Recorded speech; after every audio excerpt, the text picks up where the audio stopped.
But কোচিংয়ের মাল ভালো আসছে না, কোচিংয়ের মার্ক আপাতত ভালো আসবে না। আমরা পড়াচ্ছি নিউটনের বলবিদ্যা, কোচিংয়ে পরীক্ষা নিচ্ছে অন্য জিনিস, তাহলে তো ভালো আসবে না। তবে তুমি একটা জিনিস ইনশিওর করো, যে অধ্যায়টা পড়া হয়ে যাচ্ছে সেই অধ্যায়টা যেন বারবার আমি রিভিশনের মধ্যে রাখতে পারি, সেই অধ্যায়ের ব্যাপারগুলো যেন আমি ভুলে না যাই। তুমি একটা কাজ করবা, এক সময় ধরো যে যখন ঘুমাইতে টুমাইতে যাবা, যখন রাস্তা দিয়ে হাঁটবা, যখন বাথরুমে বসে গোসল করবা, ঠিক আছে, মানে যখন আর কি এরকম একা থাকবা, তখন তুমি মনে করবা দেখি তো এই অধ্যায়ে কী কী সূত্র পড়ছি, এই অধ্যায়ে কী কী সূত্র ছিল, হ্যাঁ একটা ম্যাথ কেমনে কেমনে করতে হয়, মাথার মধ্যে এটা ভাববা। ঠিক আছে, এটা ভাবতে থাকো। এই যে এইগুলাই হচ্ছে রিভিশন। বই খাতা সামনে নিয়ে রিভিশন দেওয়া লাগবে এমন কোনো কথা নেই। রিভিশনটা ওই হাঁটতে হাঁটতে, রাস্তা দিয়ে হাঁটতে হাঁটতে রিভিশন দেওয়া যায়, রাস্তা দিয়ে হাঁটতে হাঁটতে রিভিশন দেওয়া যায়। চেষ্টা করবা বই খাতা ছাড়া বেশি পড়ার চেষ্টা করবা। ধরো সামনে বই খাতা নেই কিন্তু তুমি পড়তেছো, এই জিনিসটা বেশি চেষ্টা করবা। বুঝলা? মানে আমি একটা কথা বলি, ধরো অ্যাজ এ স্টুডেন্ট যখন আমি ছিলাম, স্টুডেন্ট থাকাকালীন আমার পড়তে কষ্ট লাগতো, কিন্তু যখন টিচার হয়েছি তখন টিচার হওয়ার পরে পড়তে আমার ভালো লাগে।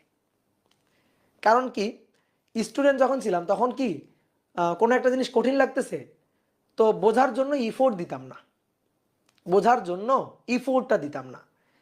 ঠিক আছে, ওই জিনিসটা নিয়ে আহ, চিন্তা করতাম না, জাস্ট মনে করো গদ মুখস্থ করে জাস্ট পরীক্ষায় নাম্বার পাওয়ার জন্য পড়াশোনা করতাম। এরকম ছিল স্টুডেন্ট লাইফের পড়াশোনাটা, অনেকটা এরকম থাকে, অনেকের টেন্ডেন্সি এরকম থাকে। কিন্তু যখন টিচার হলাম তখন পড়াশোনার ব্যাপারটা কেমন, তখন পড়াশোনা হচ্ছে কি আমার ক্লাসে গিয়ে স্টুডেন্টদের বুঝাইতে হবে, বুঝাইতে হবে তাহলে কি বললে, কিভাবে বললে স্টুডেন্টরা বুঝবে, ফিল করতে পারবে, এই জিনিসটা নিয়ে ভাবা।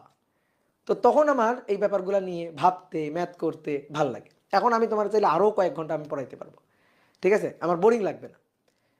ঠিক আছে, কারণ এই ম্যাথগুলো তো সুন্দর, নিজের করতেও মজা লাগে।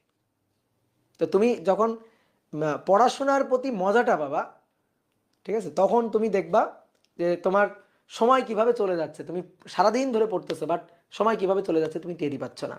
তো পড়াশোনার ব্যাপারটাকে এনজয় করো, এই সময়টাকে, অ্যাডমিশনের এই সময়টাকে এনজয় করো। ঠিক আছে, চাপ মনে না করে আনন্দে পড়াশোনা করো। ঠিক আছে, আনন্দে আনন্দে দেখবা চান্স পেয়ে যাওয়া। বুঝছো? আমার কথা খেয়াল রাখো, হবে, ভরসা রাখো, হয়ে যাবে। ঠিক আছে।